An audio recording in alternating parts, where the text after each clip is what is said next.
Puji Apa kabar, Tuhan. Pak? Puji Tuhan. Sehat selalu, Pak. Haleluya, dahsyat. Tuhan Yesus dahsyat ya. Ini sukacita yang ada di dalam Tuhan begitu luar biasa, di mana Amin. beliau dulu adalah seorang yang pernah menimba ilmu di pesantren selama beberapa tahun, tetapi Tuhan Yesus sangat baik, Tuhan Yesus datang dan menyelamatkan kehidupannya. Nah, terima kasih Pak Roman, Anda sudah hadir dan Ya. bermurah hati untuk kami semua, dan teman-teman sudah siap untuk mendengarkan apa yang telah Tuhan Yesus kerjakan di dalam hidup Anda lewat Roh Kudusnya. Ya, silakan Anda cerita dengan lengkap, mulai dari latar belakang, bagaimana Tuhan Yesus itu bukan hanya huruf-huruf yang ditulis di dalam buku, ya. Kalau huruf-huruf itu kematian, huruf-huruf itu huruf benda-benda mati, huruf mati. Tuhan Yesus bukan huruf-huruf, tapi dia Ya. firman yang dibukukan, ya, firman yang ditulis menjadi huruf. Jadi firman itu menjadi sangat nyata, ya. Tuhan Yesus Amin. terlalu Amin. dahsyat.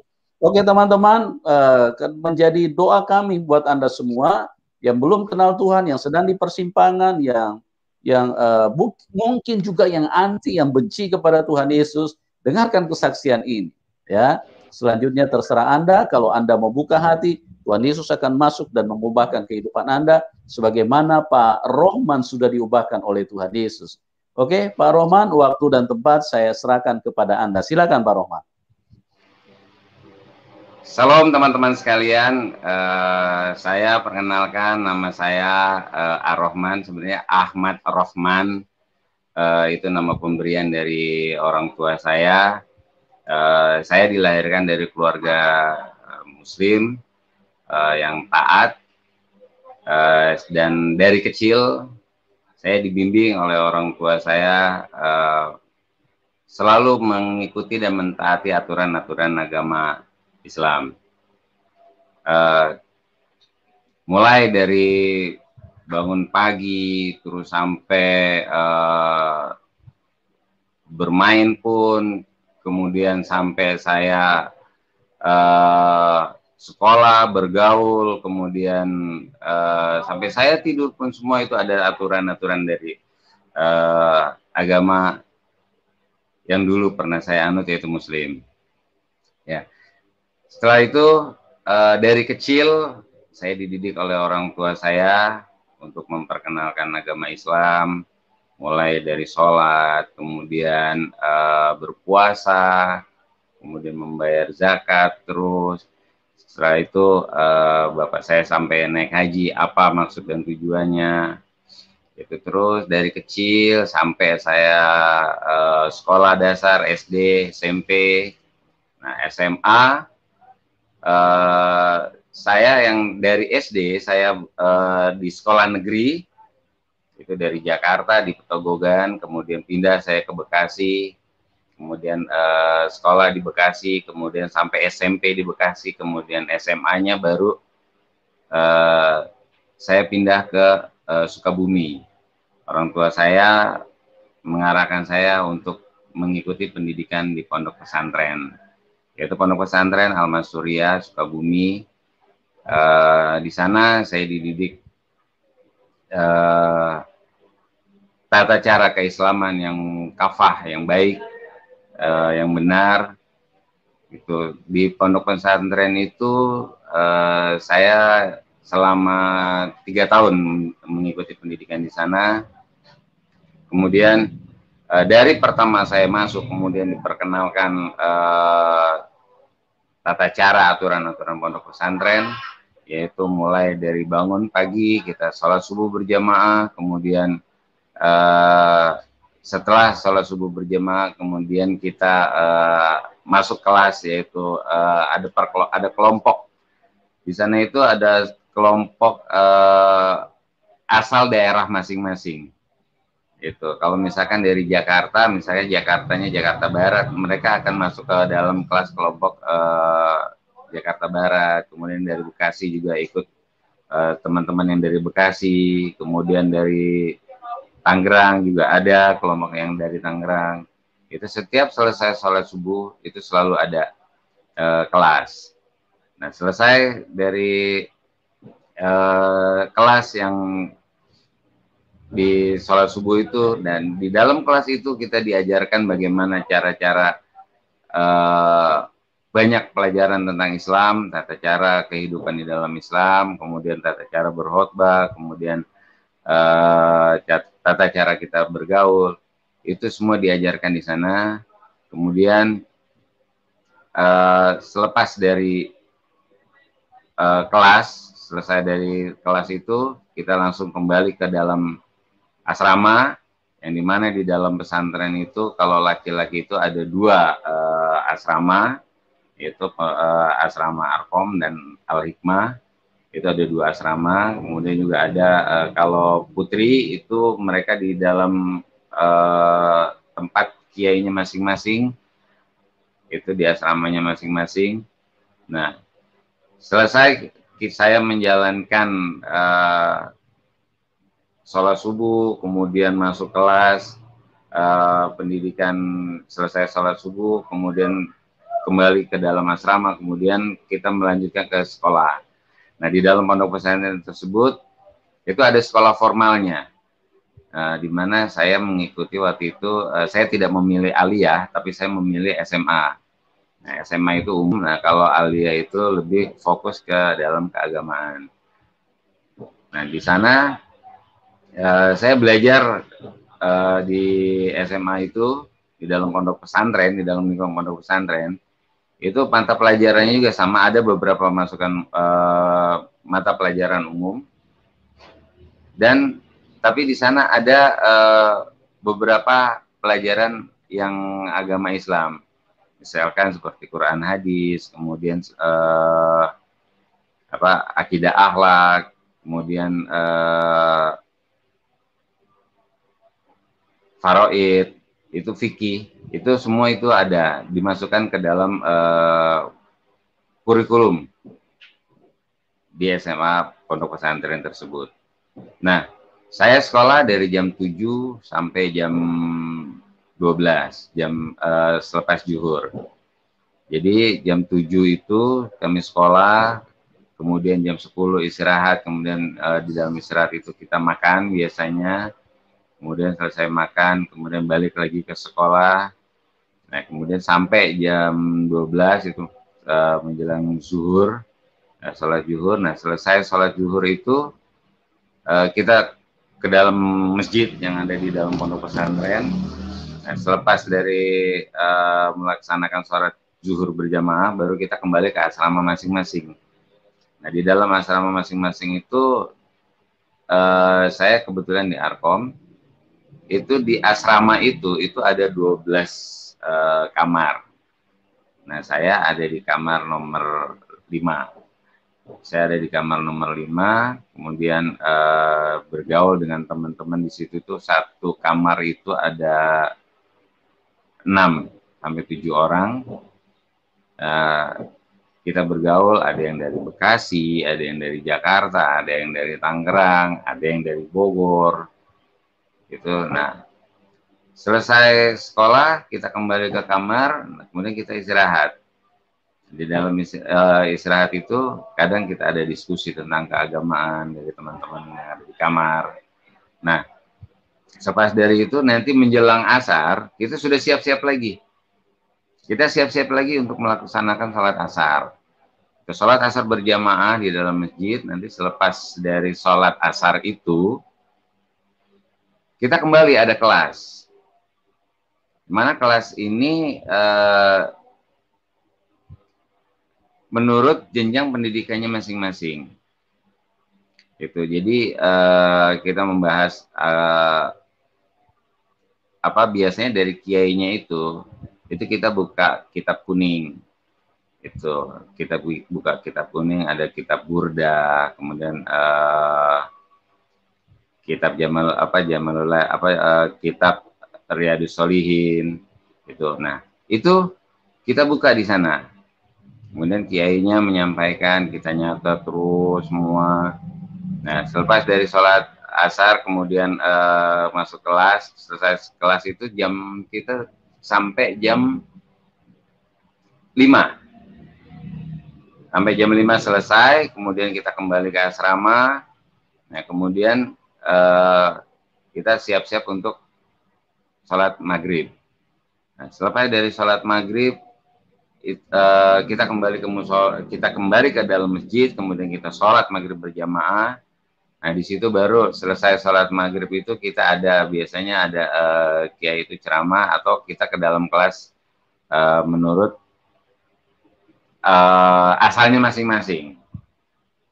Gitu. Begitu setiap tahun, setiap hari, sehari-harinya di dalam pondok pesantren tersebut selama 3 tahun. Nah, puji Tuhannya, selama saya mengikuti di dalam pondok pesantren itu, kita semua bergaul. Bergaul ini dalam arti kata bergaul yang sehat. Tidak ada, saya tidak mendapatkan hal-hal yang radikalisme ya. Itu tidak ada, paham-paham itu tidak ada, itu sehat, pondok pesantren tersebut. Kemudian sampai saya lulus. Nah, di dalam setelah saya lulus itu, di rumah itu saya kembali ke rumah, itu saya bergaul dengan teman-teman ada di lingkungan. Nah, pada saat itu pernah saya juga diangkat sama teman-teman di lingkungan, masalah itu sebagai ketua remaja masjid. Di sana itu saya bergaul dengan mereka, kemudian juga ada beberapa teman-teman karena pergaulan antar tetangga, ada beberapa teman-teman juga yang non dari Islam, itu mereka orang Kristen, kemudian mereka bergaul, kemudian mereka bercanda dengan remaja-remaja musola, ya ini ada beberapa teman yang tadinya Kristen, kemudian masuk Islam. Karena mereka melihat apa yang saya lakukan, kemudian mereka bergaul, itu kok kayaknya enak, kemudian mereka minta bimbingan, ya ini saya bimbing. Itu. Nah, ada 3-4 orang, nah kemudian setelah saya mendapatkan pekerjaan, ya saya mendapatkan pekerjaan, saya bekerja, kemudian saya tinggalkan kota Bekasi, saya pindah ke daerah Tangerang. Nah, di daerah Tangerang itu saya di Pocis, saya pernah bekerja di Coca-Cola waktu itu. Nah, kemudian saya bergaul di sana dengan teman-teman yang remaja musola yang ada di sana di lingkungan. Nah, itu juga sama juga. Ada beberapa yang agama Kristen, kemudian mereka bergaul. Itu kemudian saya pengaruhi mereka. Itu sebenarnya bagaimana keislaman itu. Dan mereka akhirnya ada beberapa yang masuk Muslim. Nah, setelah itu lambat laun saya bekerja di sebuah perusahaan security. Nah, saya bekerja dari Coca-Cola, saya keluar, kemudian saya pindah masuk ke security karena waktu itu lagi 98 itu 97 98 97 itu kerusuhan. Akhirnya udah kita tidak bekerja lagi. Kemudian saya masuk ke perusahaan jasa security. Nah, saya bertugas waktu itu di Stadion Lebak Bulus, kemudian di Menara Tamrin. Nah, ketika saya bergaul dengan teman-teman, kemudian dengan lingkungan, nah itu ternyata ada teman yang memang orang Kristen, cuma saya perhatikan dia nggak seperti Kristen ya, dalam arti kata kalau minggu ya dia main gitu. Kamu nggak ke gereja? Nggak, malas. Oh ya udah, ini kita main. Nah, entah suatu saat itu ketika saya sedang mau ke rumah saudara, yaitu dari ke daerah Muncul yang ada di Tangerang, itu saya niatnya itu mau ke rumah saudara saya, tapi nggak tahu kenapa tiba-tiba saya itu kok berhenti di daerah Pamulang.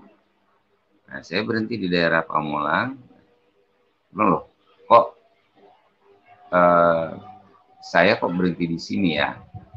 Akhirnya saya ingat, oh iya, saya punya teman di sekitar sini. Ya udah, saya telepon lah.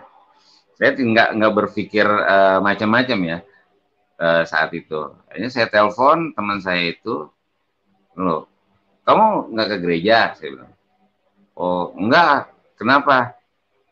Enggak, saya lagi ada di sekitar Pamulang nih. Ini juga ada gereja, tapi gerejanya saya lihat, saya perhatikan, itu nih saya di depan gereja, saya sebut namanya, kemudian dia tanya, kamu ngapain di situ? Enggak, saya nggak ngapa-ngapain sih, cuma pengen tahu doang di dalam gereja itu ngapain gitu. Itu, oh dia sudah berpikir bahwa takutnya nanti kalau misalkan saya masuk ke dalam gereja, nanti saya ngacak-ngacak. Itu akhirnya ya dia langsung buru-buru, ya udah tunggu nanti aku ke situ. Nah ya udah, buru-buru temen itu langsung dia datang, kamu ngapain di sini?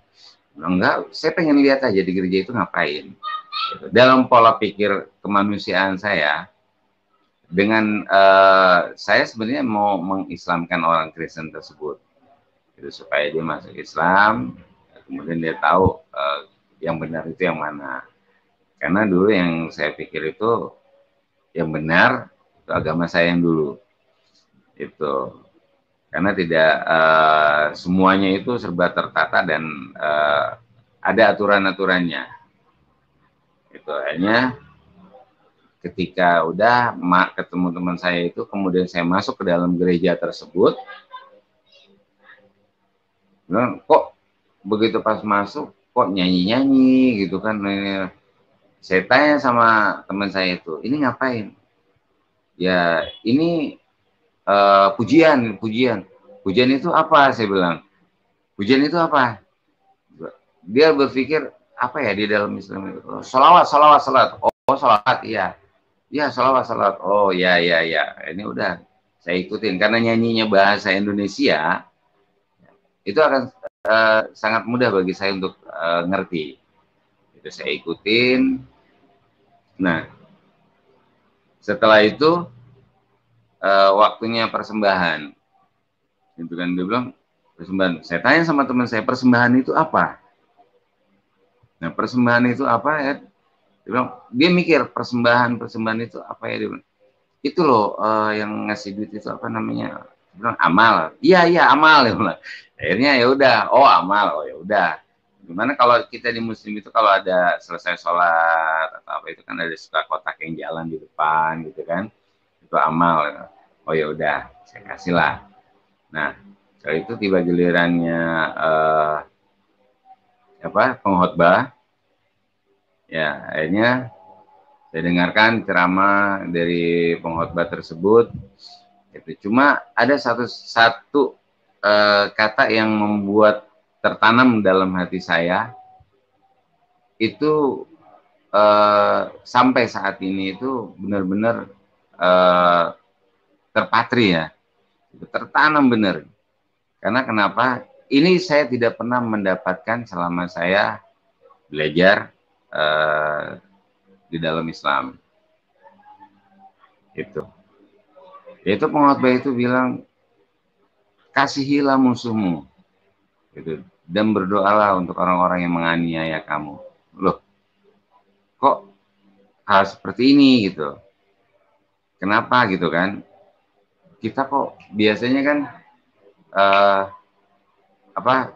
kita itu diajarkan, ya kita itu diajarkan sama orang tua saya itu, kalau memang kita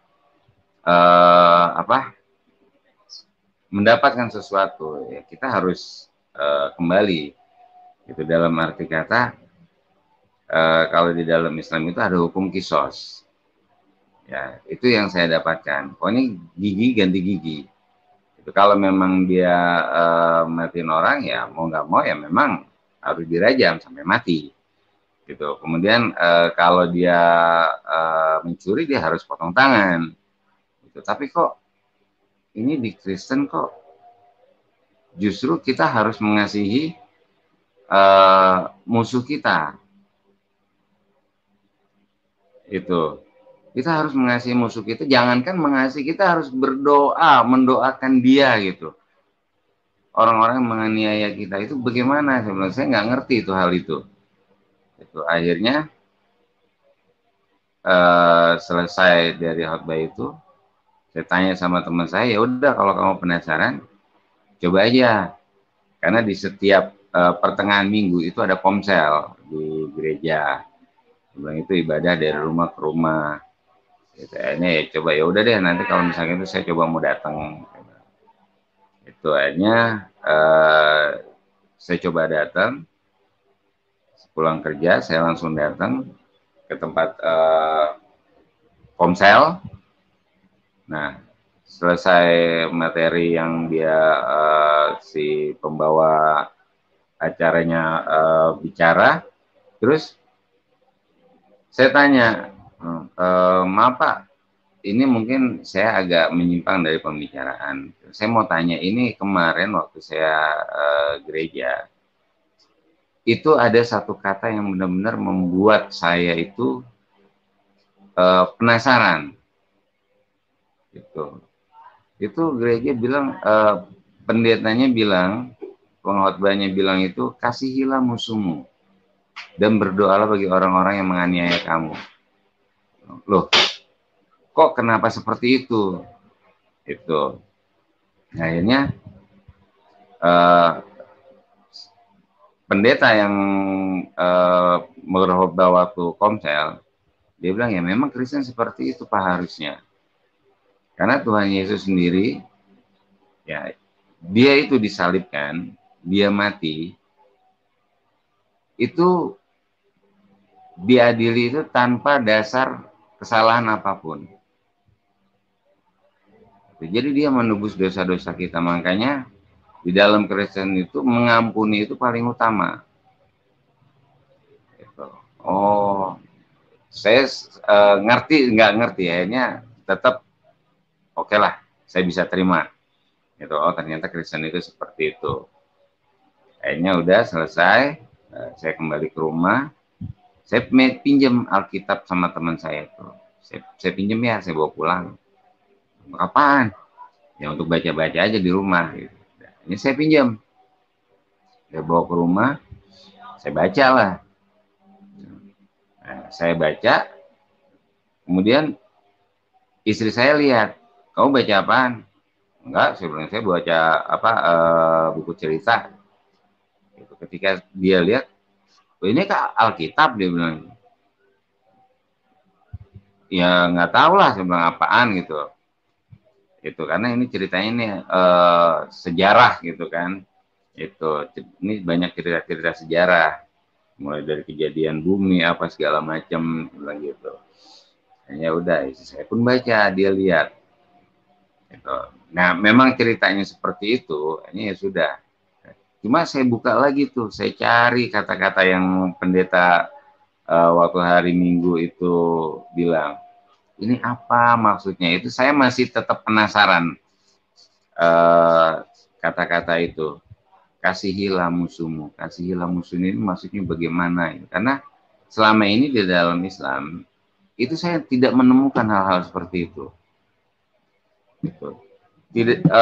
Tidak ada ustadz atau kiai atau guru ngaji itu yang mengajarkan kita kasihilah musuhmu. Doain orang-orang yang menganiaya kamu itu, doain. Gitu. Justru yang saya dapatkan itu ya sesama teman atau apa, ya udah kalau emang kayak gitu udah hajar aja, wah pokoknya gigi ganti gigi gitu. Itu. Nah justru ini kok kebalikannya gitu. Akhirnya saya penasaran ya sudahlah, ya kan, saya nggak dapat jawaban yang memuaskan. Akhirnya ya sudah, saya tidur. Nah setelah tidur saya bangun biasa, kalau malam itu kadang-kadang saya suka sholat malam dulu itu. Nah ketika saya selesai sholat malam, saya sholat tahajud. Nah, selesai saya sholat tahajud, justru malah yang saya buka itu bukan Al-Quran. Yang saya buka itu justru Alkitab. Nah, ketika saya buka Alkitab itu, saya sempat hati saya itu tanya, loh, kok saya buka Alkitab bukan buka Al-Quran? Padahal saya habis sholat. Akhirnya entah gimana, saya tetap buka. Nah saya cari kata-kata itu, dan pas benar ketika saya buka itu saya lihat benar. Saya lihat benar, itu ternyata di dalam Matius 5 ayat 44. Itu di situ kan ditulis, tapi aku berkata kepadamu, kasihilah musuhmu dan berdoalah bagi mereka yang menganiaya kamu.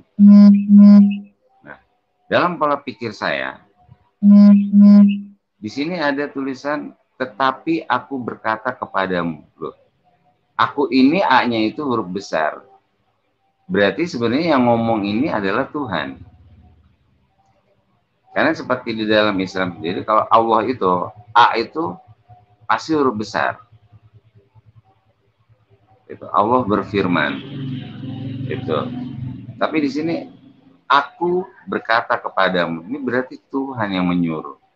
Kasihilah musuhmu dan berdoalah bagi mereka yang menganiaya kamu. Ini berarti Tuhannya yang nyuruh. Cuma Tuhannya itu siapa? Allah itu kalau saya perhatikan itu tidak ada. Allah belum pernah berbicara seperti ini. Nah ini aku berkata kepadamu. Itu loh. Saya bilang, ini Tuhannya ini Tuhan yang mana? Itu akhirnya saya penasaran. Terus saya mikir, saya tanda tanya, gitu kan. Baru setelah saya renungkan benar-benar itu, karena dalam situasi yang saya selesai sholat tahajud ya, sholat malam. Jadi benar-benar situasi pada malam itu tuh sunyi. Istri saya juga biasanya ikut, ini nggak ikut sholat, itu dia tidur dengan nyenyaknya. Itu ketika saya renungkan terus, ini maksudnya apa gitu, kok Tuhan sendiri yang ngomong kasihilah musuhmu. Berarti dia memerintahkan kita untuk mengasihi musuh. Kok bisa seperti ini? Nah, tiba-tiba pada saat itu, ya, itu ada orang yang ngomong sama saya.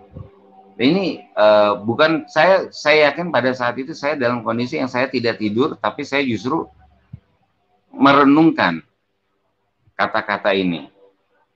Saya merenungkan kata-kata ini. Itu di dalam Matius 44 itu. Tiba-tiba di depan saya itu, coba deh kamu perhatikan. Emang kamu pikir saya ini punya dosa apa? Saya ini punya kesalahan apa? Loh, memangnya kenapa? Iya, saya nggak punya salah apa-apa, tapi saya dicambuk, tapi saya disalibkan, bahkan sampai saya ditusuk. Saya punya dosa apa? Saya punya salah apa sama mereka?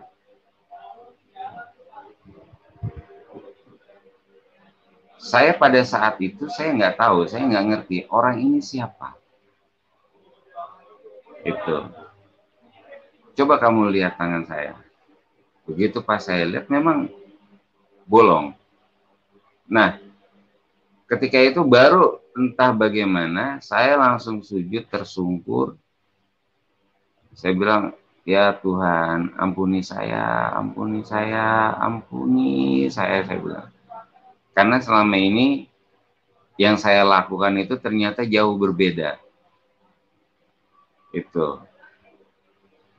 Nah, langsung begitu pas ini nggak taunya saya sujud tersungkur itu karena ngelihat tangan yang bolong itu. Langsung sampai subuh istri saya ngebangunin saya. Itu, Pak, bangun sholat subuh. Begitu pas saya lihat, itu yang tadi siapa? Siapa? Kata istri. Enggak, tadi ada orang di depan saya ngomong, kemudian dia cerita, kemudian dia ngasih tahu tangannya yang bolong. Enggak ada siapa-siapa. Dicek pintu rumah semuanya dalam keadaan terkunci. Itu. Akhirnya udah sholat subuh.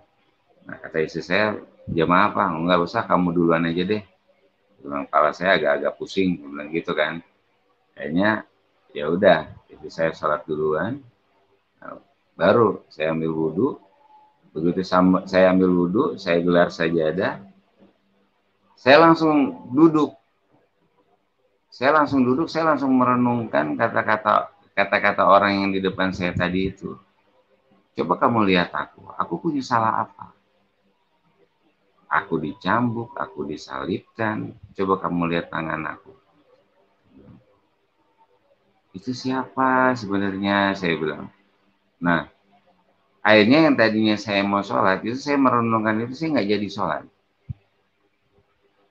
Saya tidak sholat pada saat itu, langsung saya ganti baju, kemudian saya berangkat pergi.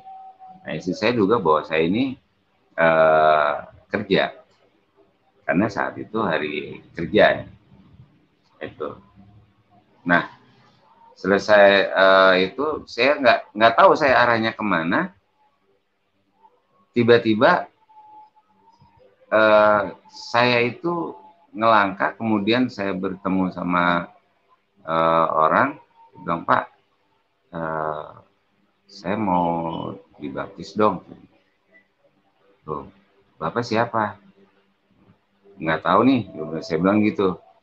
Akhirnya saya cari pendeta pada saat itu. Nah, akhirnya saya ketemu teman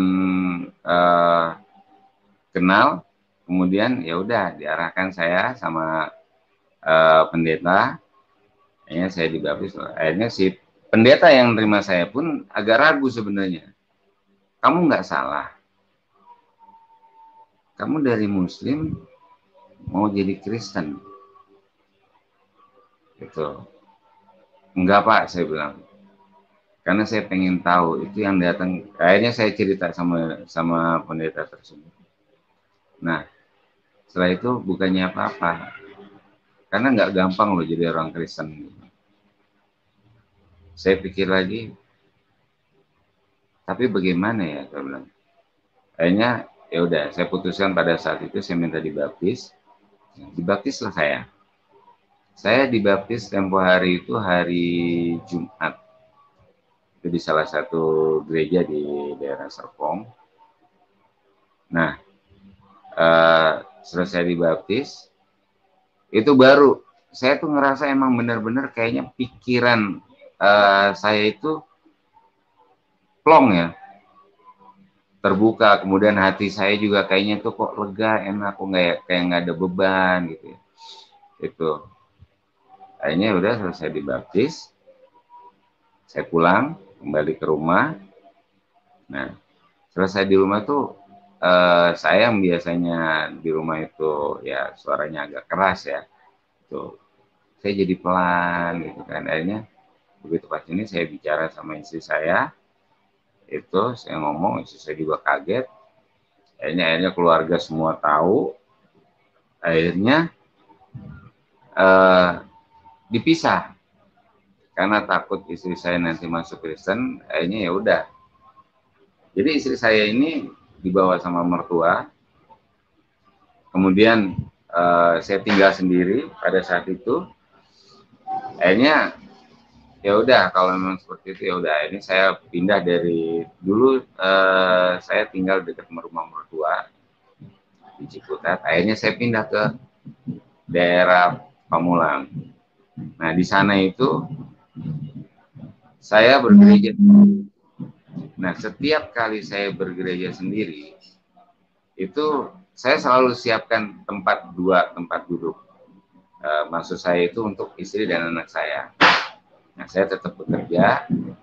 Nah, kemudian ketika saya bekerja, akhirnya saya dipanggil dan saya di PHK. Saya dipecat secara tidak hormat karena memang menurut catatan yang ada, dia bilang katanya saya coba kristenisasi. Bilang loh, saya tidak mengkristenisasikan siapapun. Saya hanya ada beberapa teman memang itu mereka dalam kesusahan ya, karena butuh uang untuk susu anaknya atau apa. Jadi saya bilang ya udah kalau emang kayak gitu, saya juga nggak punya apa-apa. Akhirnya saya ajak dia berdoa. Cuma saya bilang, tapi maaf ya, saya berdoanya menurut agama dan keyakinan saya yang baru. Ya udah nggak apa-apa, dan silakan aja. Ini kita berdoa lah secara Kristen. Nah, secara Kristen saya berdoa. Selepas saya berdoa, saya bilang sama anggota saya ini, bilang udah, pokoknya kamu nggak usah inget-inget lagi, ya kebutuhan kamu apa, kesulitan kamu apa, semua serahkan sama Tuhan. Saya bilang sama dia. Jadi kalau sudah diserahkan sama Tuhan saya, kamu nggak usah inget-inget lagi, biar itu jadi urusan Tuhan saya bilang. Oke siap, udah. Akhirnya bekerja sampai dari pagi, kemudian sampai sore dia kembali balik lagi. Dan maaf, kenapa? Iya, kok sampai sekarang kok belum ada tanda-tanda, sebentar lagi pulang. Saya bilang itu berarti kamu masih nyimpen kesusahan dunia kamu. Saya bilang, kan tadi saya udah bilang, kalau saya sudah berdoa, saya serahkan sama Tuhan saya, sama Tuhan Yesus, ya kamu nggak usah inget-inget lagi. Nanti urusan Tuhan yang perkara-perkara kamu, kesusahan kamu itu nanti Tuhan saya yang selesaikan. Saya juga nggak ngerti, saya bilang. Akhirnya ya udah. Nah, ketika akan pulang, ketika detik-detik mau pulang, itu tiba-tiba ada satu karyawan kantor, ya itu saya juga nggak kenal sama dia, tiba-tiba, Pak, Bapak komandan di sini ya? Iya. Oh iya, ini Pak, kebetulan saya ada rezeki. Ini saya, ini untuk Bapak, terserah Bapak mau pakai untuk apa. Yang penting ini rezeki dari saya untuk Bapak. Oh ya udah, terima kasih Pak, saya bilang begitu. Nah, cuma saya tahu ini bukan rezeki untuk saya, tapi ini rezeki untuk teman saya itu. Akhirnya saya panggil dia, saya bilang, nih jawaban dari Tuhan saya. Saya kasih amplop yang tadi dikasih orang ke saya itu, saya kasih ke dia, ke teman saya itu. Coba buka, cukup nggak untuk kebutuhan kamu? Saya bilang gitu. Begitu pas dihitung, dicek, Pak, bener Pak, pas Pak, cukup Pak, ini untuk kebutuhan saya, dia bilang gitu. Ya udah, kalau emang kayak gitu pakailah. Bener nih Pak untuk saya. Iya, tadi itu ada utusan Tuhan ngasih ke saya, itu saya yakin itu untuk kamu, bukan untuk saya. Kayaknya ya udah, dia pulang, dia pakai. Nah, besok-besoknya itu dia ketemu sama saya, dia pengen minta diajarin. Ya saya ajarin lah, kalau saya itu berdoa, saya berdoa itu bukan alhamdulillahirrahmanirrahim, bukan seperti itu sekarang. Saya berdoa menurut hati saya, dan saya ngomong apa yang saya ngerti. Seperti tadi kita berdoa, Tuhan, saya bawa teman saya, kan dia punya kebutuhan ini Tuhan, kami tidak mampu untuk menangani, saya serahkan semuanya sama Tuhan, serahkan Tuhan atur semuanya. Kami yakin dan percaya bahwa Tuhan sanggup untuk menyelesaikan perkara-perkara teman saya ini. Amin.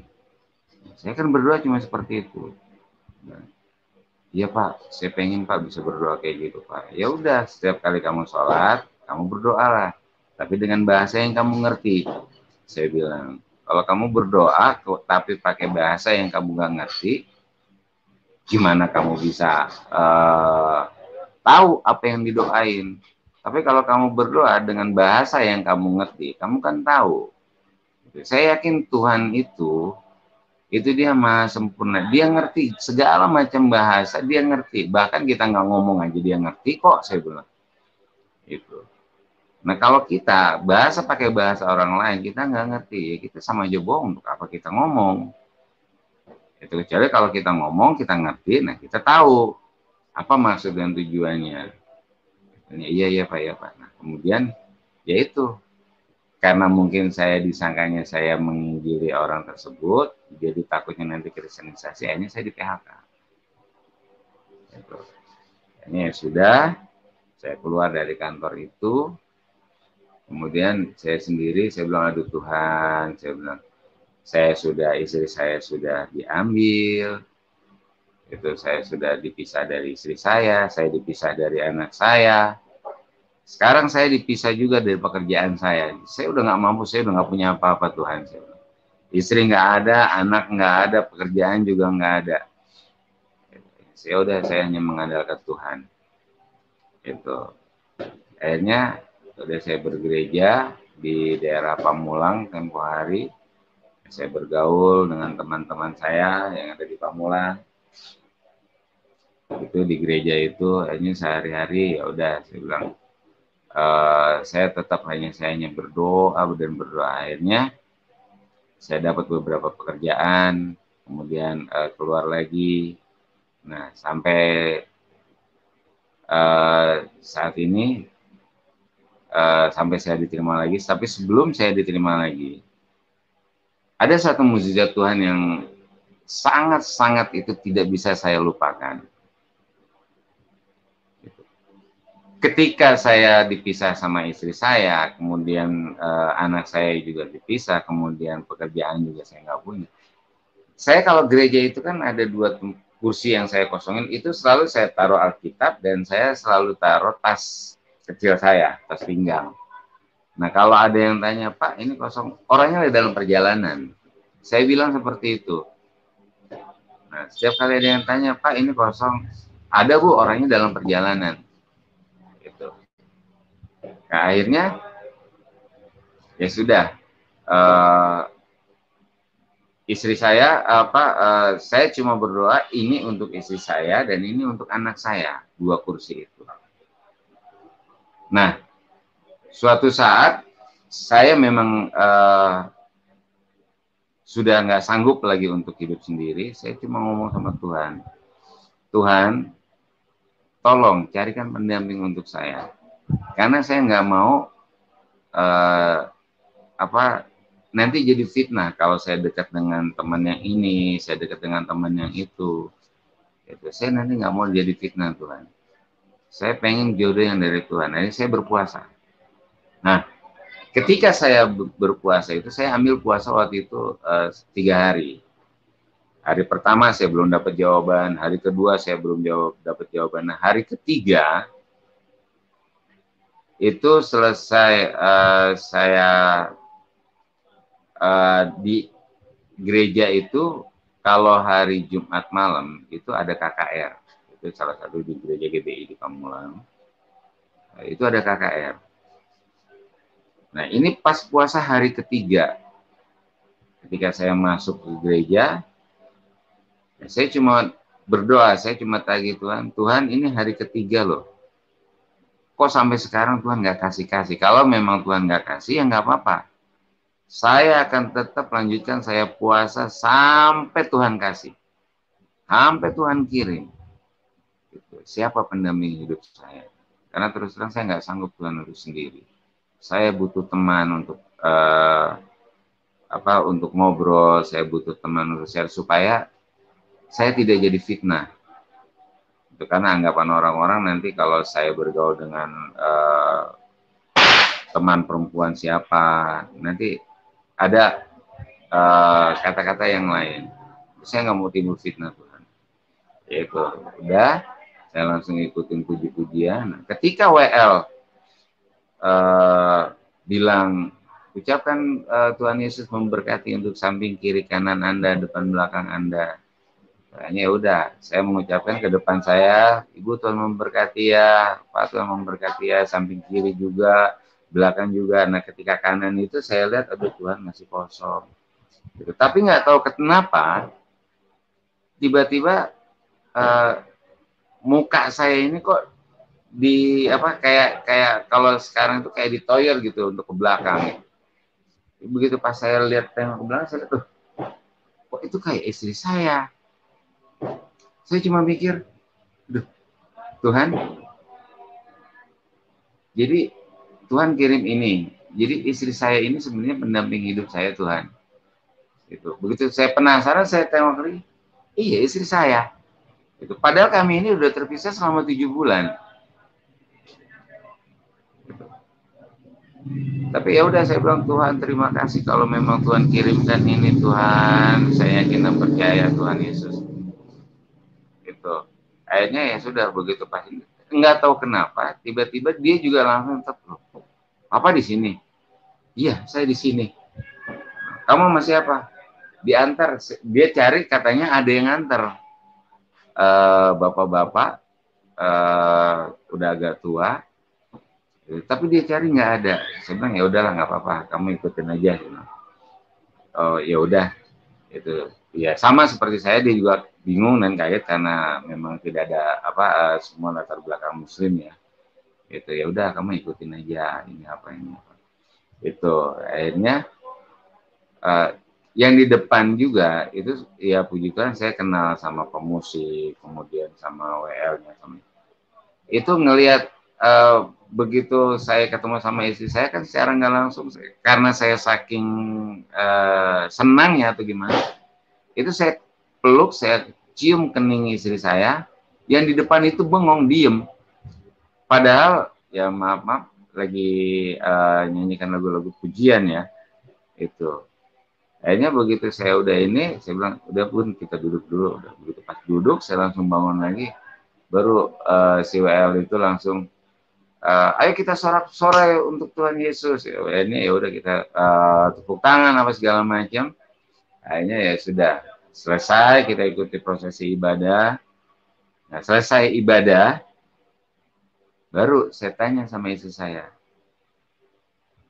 kamu sendiri ke sini? Enggak, tadi diantar. Nanti deh aku cerita gitu kan. Itu. Nah, teman-teman saya pun yang pemain musiknya itu, Pak Sem, ini siapa? Iya, ini istri saya. Loh, Ibu, ya dia kan masih pakai jilbab ya. Gitu. Ibu, iya saya Muslim. Ini ya sudah. Begitu pas sudah selesai, udah kita ngobrol-ngobrol, akhirnya baru dia cerita. Ternyata istri saya ini, dia tadinya bekerja di BSD. Itu di mall. Nah, biasanya dia pulang itu dia pulang naik bus. Biasanya dia kalau pulang itu naik bus Agra, nah dari BSD, kemudian turun di Organon, itu di daerah veteran ya, Tanah Kusir. Itu dia turun di situ karena biasanya bus itu kalau mau ke Kampung Rambutan, itu dia dari BSD masuk tol, kemudian keluar di veteran itu, kemudian masuk tol lagi. Nah dia turun biasanya begitu. Cuma entah kenapa pada hari itu dia justru nggak naik bus, dia malah naik angkot. Dia nyetopin angkot, Bang. Udah dia naik angkot, begitu dia di dalam angkot, dia bilang, saya kok bingung loh, kok saya naik mobil kecil. Itu cuma dia mikir lagi, nggak apa-apa deh, nanti saya tinggal nyambung lagi ke arah rumah. Itu nggak tahu kenapa tiba-tiba katanya dia itu ngomong, Bang kiri. Ya udah dia bayar, kemudian dia turun. Nah, dia bingung loh, kok saya ada di daerah ini daerah mana? Padahal dia nggak pernah ke situ gitu. Nah, pada saat itu ada bapak-bapak ya sedikit tua lah gitu. Itu dia bilang, ya udah Neng, ikut saya aja.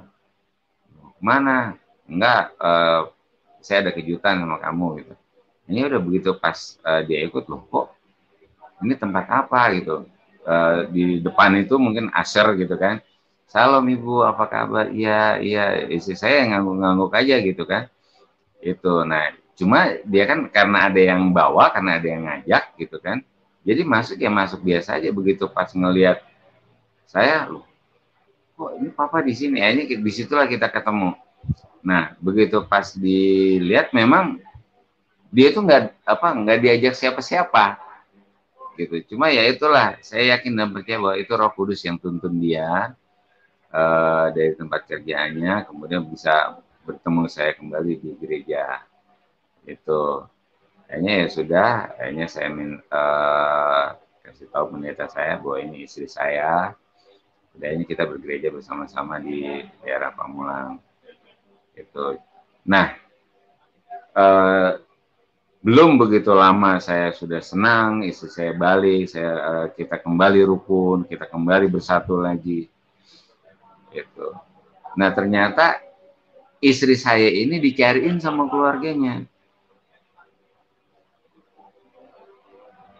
Nah, begitu pas keluarganya nyariin, dia takutnya itu nanti istri saya itu jadi Kristen lagi seperti saya. Itu. Akhirnya saya dicari-cari, kebetulan saya ditelepon sama omnya dia. Begitu saya ditelepon sama omnya dia, minta ketemuan di luar, saya bilang, enggak om, kalau mau ketemu saya di rumah aja. Saya bilang, saya nggak biasa ketemu orang di tempat lain. Kalau memang om mau ketemu saya, silakan om ke rumah saya aja. Rumahmu di mana? Saya udah keliling-keliling, saya nggak ketemu rumah kamu. Ya sekarang om ada di mana? Saya bilang, saya di depan jalan dekat pom bensin. Ya udah saya ke situ om. Itu. Udah. Saya sebelum ngelangkah, saya sempat takut, aduh, ini omnya dia kan dari angkatan ya, itu dari tentara. Nanti saya kalau ketemu dia, kondisinya gimana ini? Gitu. Cuma nggak, Roh Kudus cuma bilang, udah kamu temuin aja, kamu temuin aja, udah nggak apa-apa, kok tenang aja.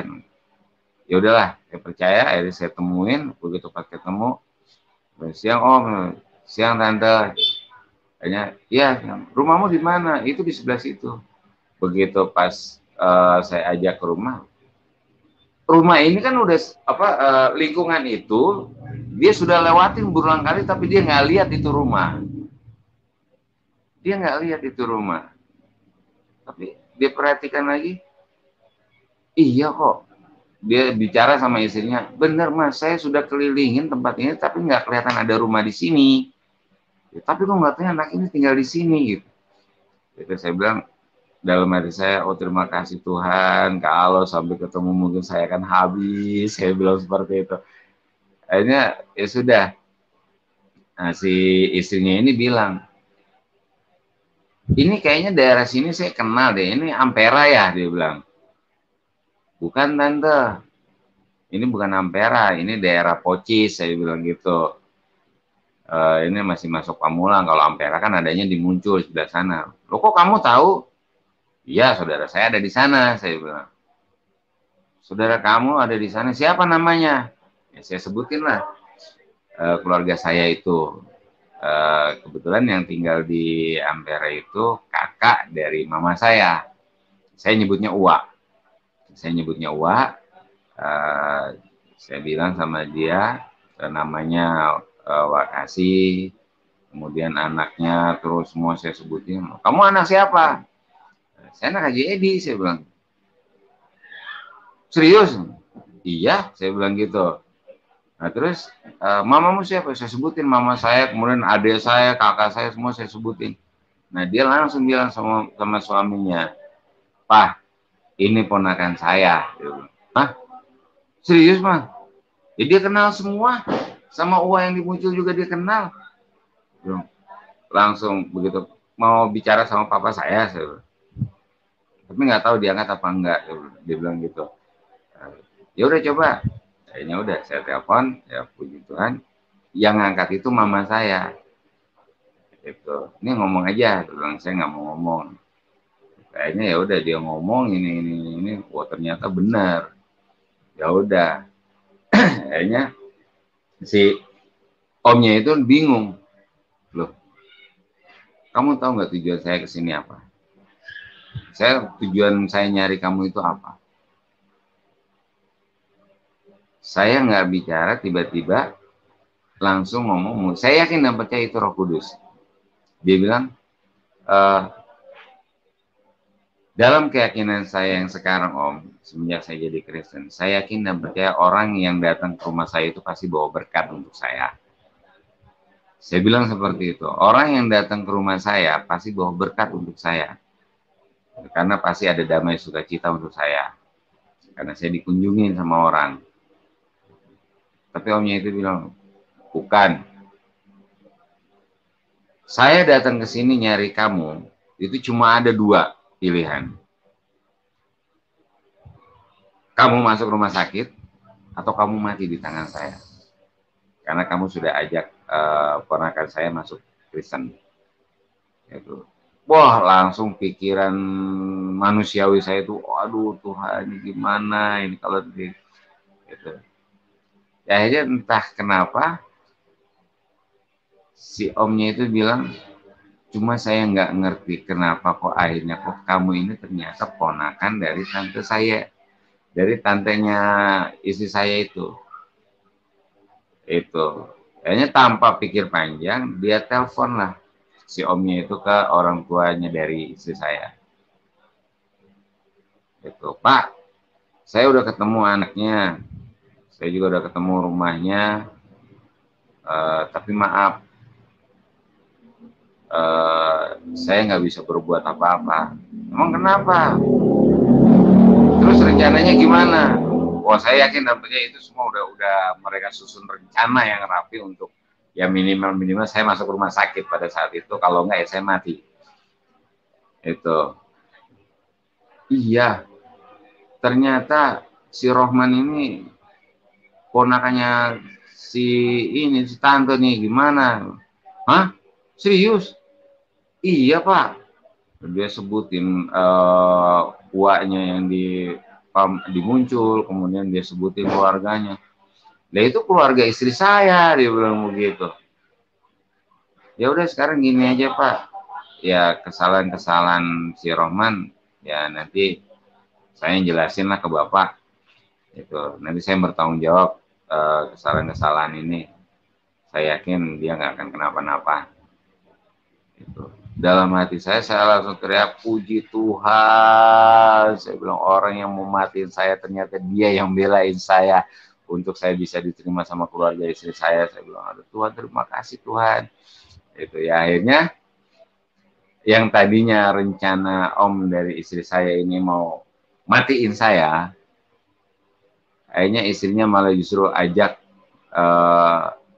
istri dari omnya itu malah justru ngajak istri saya keluar. Kemudian dia pulang itu dia bawa beras, dia bawa minyak, dia bawa pokoknya kebutuhan kami sehari-hari itu dibeli semua sama dia.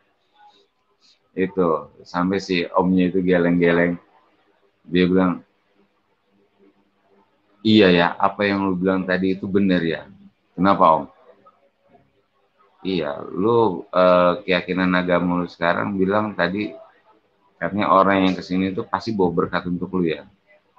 Iya om, saya yakin om itu memang benar om. Iya, ternyata emang benar tuh, liatin aja. Tante lu beli barang-barang apa, beli kebutuhan-kebutuhan itu.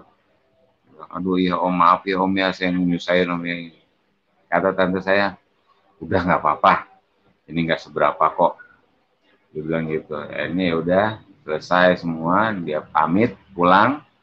Ya udah nanti kamu pulang aja ke rumah, nggak apa-apa, nanti ada saya. Kata omnya begitu. Ya udah om, makasih om ya. Ya om kalau mau main aja ke sini nggak apa-apa, saya bilang. Ya gue udah tahu kok. Ini ya udah. Nah itu mujizat yang kedua yang saya terima. Satu, istri saya dikembalikan. Kedua, keluarga dari istri saya dipulihkan lagi. Gitu. Orang yang mau matiin saya ternyata Tuhan putar balik. Gitu. Ternyata istrinya itu tante saya. Padahal dulu itu tinggalnya itu berdekatan, saya nggak tahu bahwa itu tante saya. Jadi saya tinggal di rumah mertua. Nah istri saya itu tinggal itu di depan rumah mertua saya. Saya nggak tahu sama sekali bahwa itu sebenarnya tante saya. Gitu. Jadi masih ada keturunan dari kakek saya, nenek saya. Itu. Nah, dari itu baru saya kagum, saya bilang hebat Tuhan. Saya bilang, orang yang mau matiin saya ternyata malah justru beliin saya macam-macam, gitu kan. Ternyata Tuhan pulihkan juga yang tadinya saya nggak tahu itu siapa, padahal berdekatan. Ternyata tante saya. Itu akhirnya ya udah itu berjalan. Nah kemudian selang beberapa waktu, karena saya sudah di blacklist dari keluarga besar yang ada di Bekasi, itu dari keluarga saya sendiri pribadi. Saya bilang, aduh Tuhan, saya cuma berdoa Tuhan, keluarga istri saya sudah bisa menerima saya lagi karena jaminan dari omnya itu. Saya bilang, ya saya sangat bersyukur sekali. Itu akhirnya ya udah, saya tinggal berdoa. Saya bilang, saya Tuhan gimana caranya Tuhan, saya ketemu keluarga saya lagi. Gitu. Nah, pada suatu hari saya ketemu sama temen ya, yang dulu di Coca-Cola. Itu dia bilang katanya, lu udah main ke gua lu belum? Belum, gua nggak kesana-sana. Padahal dalam hati saya, kalau saya kesana abis saya dimarah-marahin, saya bilang. Gitu. Enggak, belum. Kenapa emang? Tuh ponakan lu tuh ketabrak ini, katanya ketabrak taksi. Terus koma tuh udah 3 bulan nggak pulih-pulih gitu, nggak, maksudnya nggak sadar-sadar. Serius ya? Iya. Ya udah, dengan terpaksa saya mainlah ke rumah uak saya tersebut di daerah Muncul di Ampera, itu komplek Hankam. Saya ketemu sama uak saya, sampai uak saya nangis, kamu ini kemana? Nggak pernah kelihatan, nggak pernah nongol. Ya Wak, saya minta maaf. Dalam hati saya takut kalau kesini bukannya apa-apa, saya takut dimatiin. Itu aja. Itu. Akhirnya ya udah, ngomong ya udah kalau emang kayak gitu, saya cuma kasih tahu doang. Ternyata ponakanmu itu memang di rumah sakit, dia koma, nggak sadarkan diri udah 3 bulan. Terus gimana ya Wak, nanti kalau saya ke sana nanti saya nggak diterima sama mama saya nggak diterima sama papa saya. Nanti yang ada bukannya bikin seneng malah jadi ribut semua keluarga. Ya itu salah kamu. Oh, ya udah Wak, saya minta maaf. Tapi jujur, kalau saya pribadi sendiri, dia bilang, saya juga mungkin nggak akan seperti ini, Wak. Tapi kalau memang udah Tuhan kehendaki, saya mau bagaimana lagi? Wah, Tuhan yang mana? Ya Tuhan Yesus, Wak. Kalau memang Tuhan udah memanggil saya untuk jadi pengikutnya, ya saya mau bilang apa lagi? Gitu. Saya udah nggak bisa ngapa-ngapain, Pak. Ini mau nggak mau ya saya harus tunduk dan patuh dan taat sama perintah-perintah Tuhan saya yang sekarang. Karena yang sekarang itu nyata, bukan seperti yang dulu. Kalau dulu saya nggak tahu Tuhan saya itu bentuknya kayak gimana. Tuhan saya itu dulu berwujud, tapi katanya berwujud, tapi wujudnya itu saya nggak ngerti, saya nggak tahu. Tapi kalau Tuhan saya yang sekarang, saya ngomong, saya minta petunjuk, dia pasti akan hadir. Dia pasti temuin saya. Kalau saya dalam keadaan kesusahan apa segala macam, saya yakin dan percaya dia datang untuk meneduhkan hati saya, Pak. Saya bilang seperti itu. Lu ada aja, mana mungkin sih. Bilang, Pak, kalau kita nemuin Tuhan, mungkin itu kita nggak akan sanggup. Tapi kalau Tuhan mau nemuin kita, nggak akan ada yang bisa ngalangin, Pak. Saya bilang gitu. Akhirnya ya udah, dia bilang ya udahlah, terserahlah. Itu kalau udah memang itu kemauan kamu ya silakan. Ya emang Wak, karena kan di dalam Al-Quran kan ada tulisannya, saya bilang, lakum dinukum waliyadin, untukku agamaku, untukmu ya agamamu. Itu. Jadi ya udah, kalau emang kayak gitu, saya cuma hanya sekedar bercerita aja. Sebenarnya saya cuma kasih tahu bahwa saya nggak bisa ngapa-ngapain, Wak, kecuali saya ngikut Yesus. Karena kenapa? Saya yakin Dialah Tuhan yang sempurna, karena saya bisa ngerasakan, saya bisa ngelihat secara langsung itu bagaimana perbuatan-perbuatannya, terus mukjizat yang sudah saya alami. Saya bisa ketemu lagi sama istri saya, sudah dipisah 7 bulan tempo hari, gitu. Kayaknya saya bisa ketemu lagi dan keluarga juga udah dipulihkan. Tinggal keluarga saya yang belum. Gitu. Ya udah tengokin sana tuh ponakanmu tuh, kata Wak saya gitu. Ya udah Wak, nanti deh saya bilang. Akhirnya saya pamit pulang. Nah malamnya saya bicara sama istri saya. Gimana ya Bun, kita ke sana Bun, nanti kita ke sana bikin ribut. Kita nggak ke sana juga kasihan, itu ponakan yang saya sayangi. Saya bilang seperti itu. Nah, kayaknya ya udah istri saya bilang ya udah Pak, kita berdoa aja. Saya yakin kok nanti pasti ada jalan keluar. Terserah Tuhan nanti mau bagaimana. Kayaknya sudah, berdoalah kita semalaman. Saya dan istri saya kita sepakat, saya berdoa itu, berdoa terus minta kesembuhan ponakan saya itu. Itu saya sampai pagi, sampai menjelang subuh. Nah, saya selesai doa, tiba-tiba pintu rumah saya itu diketuk. Om, begitu pas saya buka, ya Mas, kenapa? Enggak, ini Om, saya mau pulang ke Jawa. Ini dadakan nih, nggak tahu ada apa orang tua. Saya titip motor ya, dibilang gitu. Saya titip motor ya. Oh iya, nggak apa-apa. Itu.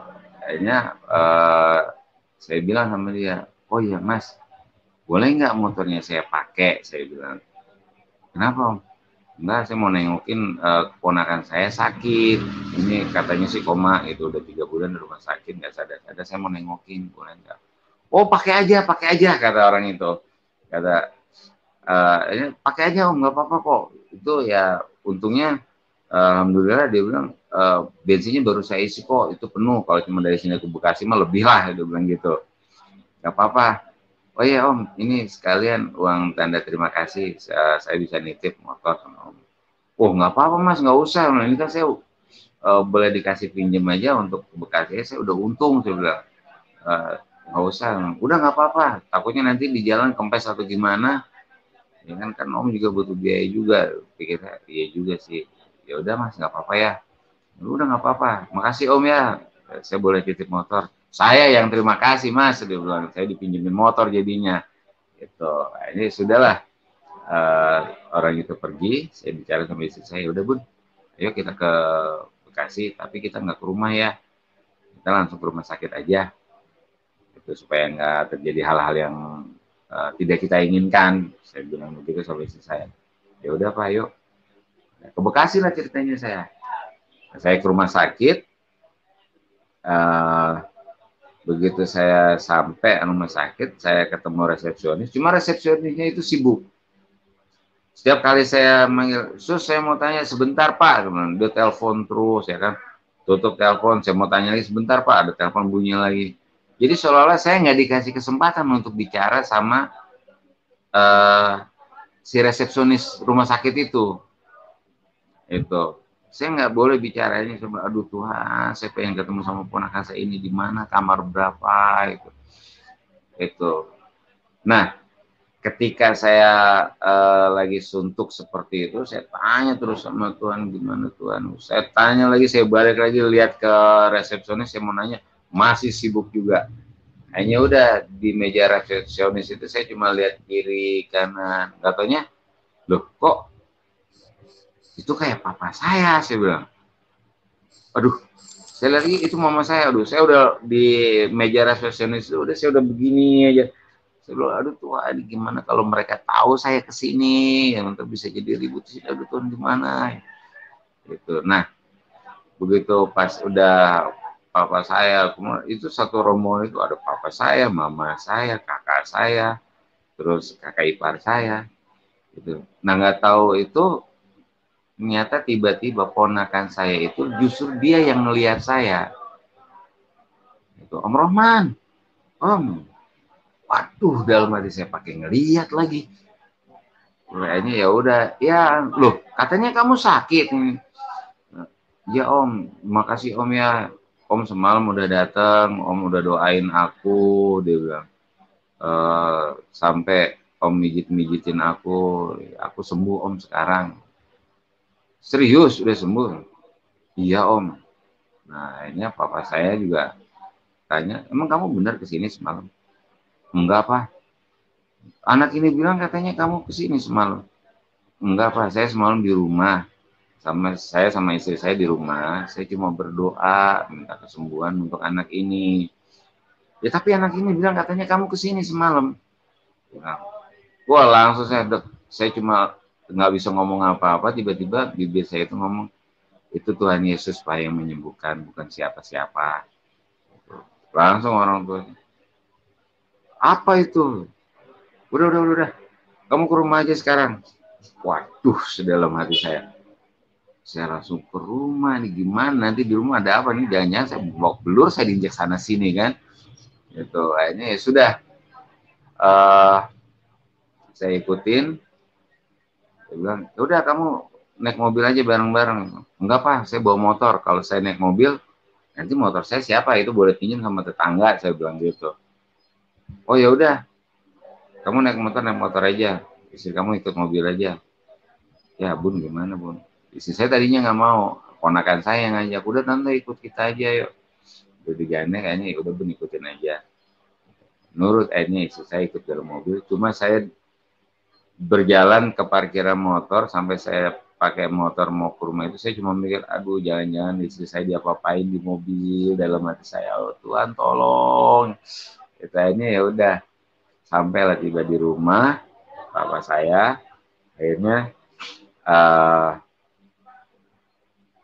bapak saya balik lagi tanya, benar kamu tadi malam nggak ke rumah sakit? Enggak Pak, saya di rumah hanya berdoa sama istri saya. Kita ambil doa sepakat semalaman. Itu saya berdoa, Tuhan tolong sembuhkan dan pulihkan ponakan saya. Karena saya yakin Tuhan Yesus tidak ada mustahil bagi Engkau Tuhan.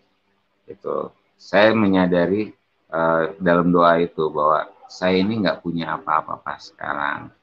Saya nggak punya pekerjaan, saya nggak punya uang, nggak mungkin saya untuk ke Bekasi ke sini untuk nengokin. Makanya saya berdoa. Gitu. Tiba-tiba tadi pagi saya bilang, itu tetangga mau pulang kampung nitip motor. Saya bilang sama dia, ya udah Mas, kalau boleh saya pinjam, saya mau pakai ke Bekasi untuk nengokin ponakan. Itu dia malah seneng, ya udah pakai aja Om, nggak apa-apa kok ini. Itu ya, akhirnya dia juga titip uang katanya untuk jaga-jaga tuh, pas saya dikasih 100.000 untuk jaga-jaga takutnya ban kempes atau gimana. Kayaknya ya sudah. Nah yang semalam datang itu siapa? Soalnya ponakan kamu bilang ini katanya kamu datang ke situ, kamu doain dia, terus kamu pijitin kakinya, dia langsung siuman. Nah begitu dia siuman itu, dia langsung nyariin kamu. Nah dokter, si perawat yang ada di situ juga bingung, nggak ada siapa-siapa di situ. Nah anak ini bilang katanya, enggak tadi ada om saya kesini kok. Bilang, dia ada om saya kesini. Itu. Nah saya akhirnya orang tuanya dipanggil ke rumah sakit, kemudian dicek ulang, ternyata keponakan saya itu semuanya normal. Nggak ada bekas kenapa-napa. Jadi yang 3 bulan itu semuanya pulih semua. Itu semuanya normal seperti semula. Dokternya sampai bingung, ini kok kenapa begini ya Bu? Nggak tahu nih Pak, katanya kata anak ini katanya semalam omnya datang. Nah itu kayaknya ya udah, yang penting judulnya dicek semuanya nggak kenapa-napa, makanya diizinkan pulang. Itu ya akhirnya kata papa saya, ya udahlah kalau emang begitu nggak apa-apa, yang penting judulnya keponakan kamu udah sembuh. Gitu ya udah alhamdulillah. Ya udah kalau kayak gitu yang penting ya kalau memang ada apa-apa ya udah kamu kesini aja. Gitu. Akhirnya ya puji Tuhan pada saat itu, mulai saat itu saya diterima kembali sama keluarga saya. Itu yang tadinya sudah ibarat kata memecat saya sudah di blacklist dari nama keluarga, sudah dihapus. Itu ya akhirnya saya dipulihkan lagi. Gitu. Karena ya itu tadi mukjizat Tuhan. Saya berdoa dari rumah, ternyata Tuhan bekerja, Tuhan pulihkan dan sembuhkan keponakan saya yang sudah 3 bulan di rumah sakit. Nggak bisa ngapa-ngapain karena koma, gara-gara ketabrak taksi. Kayaknya saya dipulihkan kembali dengan keluarga saya. Itu. Jadi seperti itu kesaksian saya. Banyak mukjizat-mukjizat Tuhan yang saya alami, yang saya rasakan. Gitu. Dan ternyata bukan hanya saya aja, termasuk orang tua saya sendiri. Kalau ada keluarga yang sakit atau apa, mama saya suka telepon, Roman, ini saudaramu yang di Kerawang sakit ini. Oh, gimana mah? Apa aku harus ikut nengok? Nggak usah, kamu udah di rumah aja, kamu doain aja. Papa sama mama yang ke sana. Ya udah, kita berdoa. Ya puji Tuhan, begitu udah ke sana, begitu pas papa mama saya pulang sampai rumah, dia telepon. Mau baru sampai nih, habis nengokin. Terus gimana mah?